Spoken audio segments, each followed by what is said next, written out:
الشیطان الرجیم بسم اللہ الرحمن الرحیم۔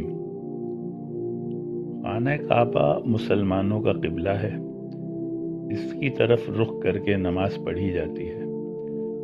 مسلمان حج اور عمرے کے لیے خانہ کعبہ جاتے ہیں۔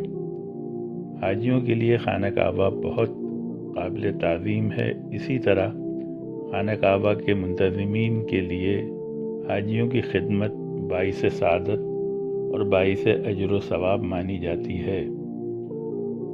جو لوگ دور دراز سے خانہ کعبہ حج اور عمرے کے لیے جاتے ہیں ان کا بھی احترام کیا جاتا ہے اور ان کی خدمت کی جاتی ہے، لیکن کیا حاجیوں کی خدمت کرنا اور خانہ کعبہ کی دیکھ بھال کرنا ہر عمل سے افضل ہے؟ اس کا جواب سورہ توبہ میں آتا ہے۔ سورہ توبہ میں آتا ہے کہ کیا تم نے حاجیوں کو پانی پلانا اور مسجد الحرام کو آباد کرنا اس کے برابر کر دیا ہے کہ اللہ پر اور روز آخرت پر ایمان لایا جائے اور اللہ کی راہ میں جہاد کیا جائے؟ یہ دونوں اللہ کے نزدیک برابر نہیں ہیں۔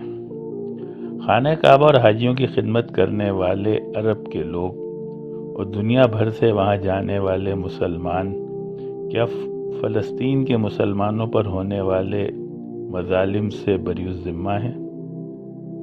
کیا وہاں پر لاکھوں مسلمان دعائیں کر کے اپنا فرض ادا کر رہے ہیں؟ ہمیں سوچنے کی ضرورت ہے۔ صدق اللہ العظیم۔